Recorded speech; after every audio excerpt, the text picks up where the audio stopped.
देखिए, हम आज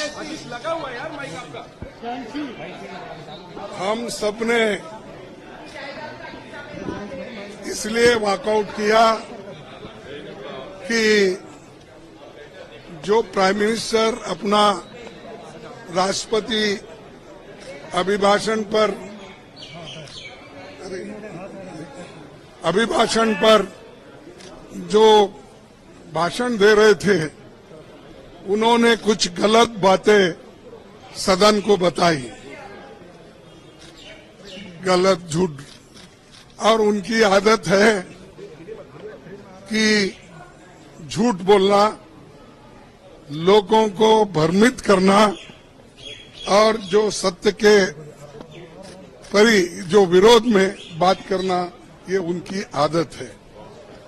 और मैंने सिर्फ उनको इतना ही पूछा कि जब वो संविधान के बारे में बोले कि आज लोग संविधान के लिए बचाने के लिए डंडोरा पीट रहे हैं, ऐसी बात उन्होंने कही, तो हमने ये कहा, देखो संविधान तो आप नहीं बनाए, संविधान के आप विरोधी थे, इसीलिए मैं वो क्लैरिफाई करना चाहता हूं कि कौन संविधान के फार थे, कौन संविधान के खिलाफ थे, किसने संविधान बनाया, किसने संविधान के खिलाफ बात किया, वो मैं उनके सामने रखना चाहता था।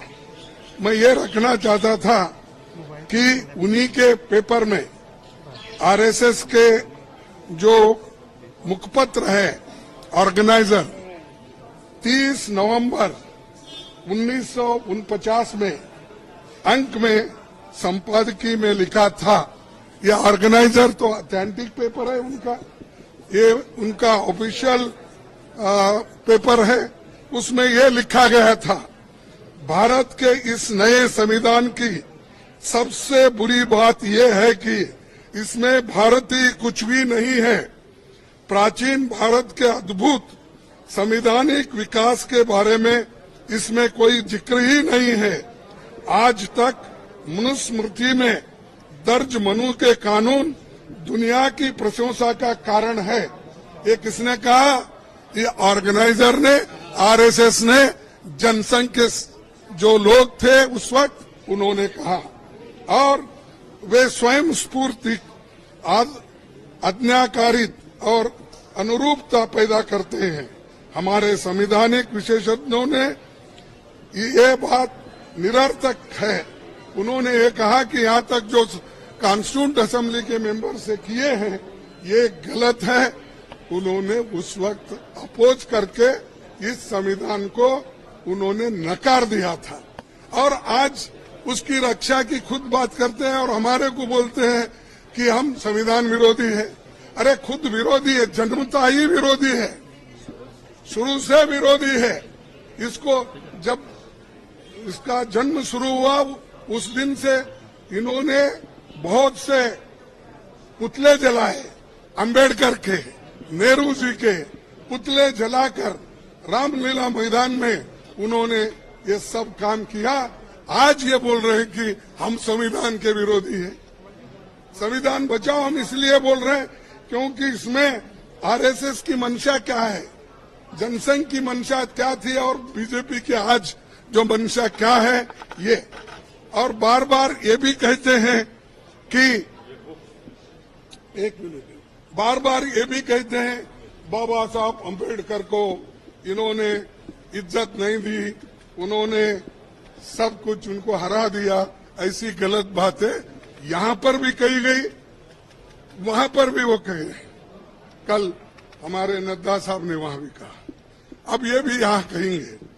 फिर भी मैं आपको बताना चाहता हूँ, ड्राफ्टिंग कमेटी के चेयरमैन बाबा साहब अम्बेडकर ने अपने शब्दों में कहा है कि मुझे बहुत आश्चर्य हुआ था जब प्रारूप समिति ने मुझे अपना अध्यक्ष चुना।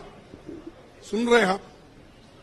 समिति में मुझसे बड़े, मुझसे बेहतर और मुझसे सक्षम लोग थे। ये कांग्रेस पार्टी के अनुशासन का ही कमाल है कि प्रारूप समिति संविधान सभा में संविधान को हर धारा और हर संशोधन के बारे में निश्चित जानकारी के साथ प्रस्तुत कर सकी। कौन करे? कांग्रेस वाले करे। और इसको बाबा साहब अम्बेडकर ने कहा और ये कहते हैं इन्होंने विरोध किया, उन्होंने ये किया, उनका अपमान किया। आगे मैं बताऊंगा। इसलिए संविधान सभा के समक्ष संविधान के प्रारूप के अबाध रूप से प्रस्तुत किए जाने के समस्त श्रेय पर कांग्रेस पार्टी का हक बनता है। ये बात मैं कहने वाला था और मेरी बात सुन रहे नहीं। मैं मिनटों से हाथ उठा रहा हूं। हमारे सभी पार्टी, इंडिया गठबंधन पार्टी पूरी उठ के डिमांड कर रही थी, मांग रही थी। हम ध्यान खींच रहे थे चेयरमैन साहब, ना हमको वो मौका नहीं मिला।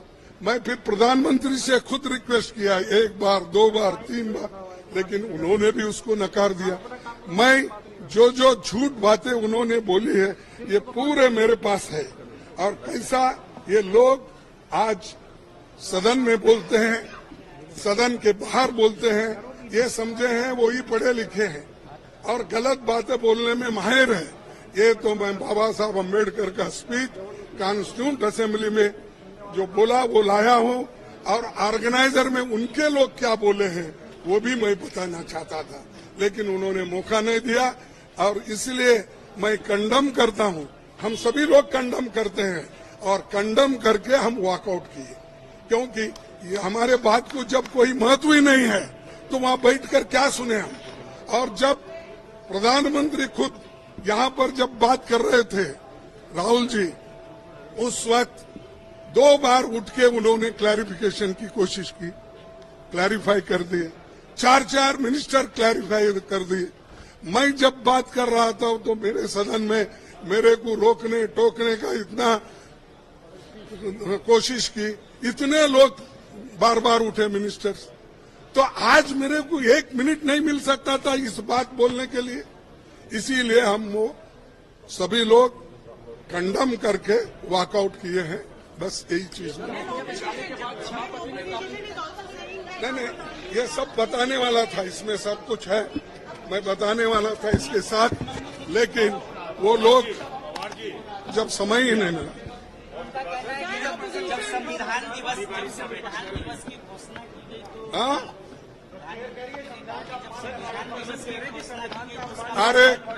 अरे 26 जनवरी ये तो संवैधानिक घोषणा है।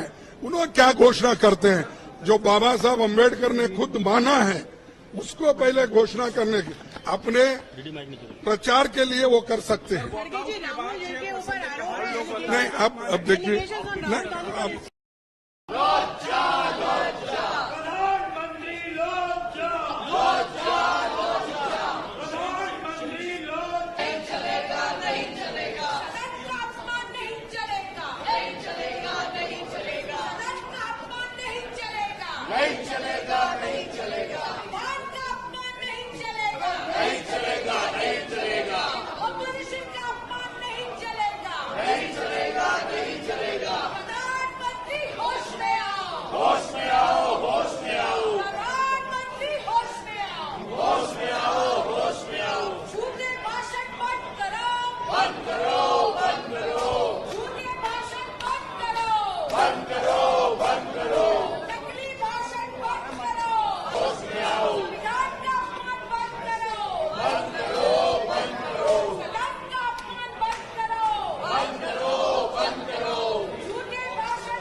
बंद करो,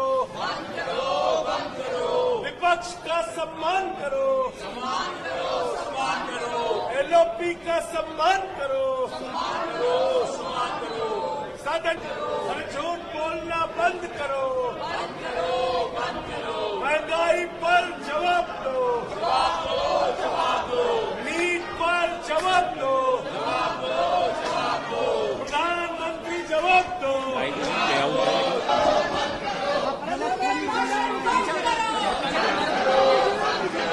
झूठे मेरा पेपर था ना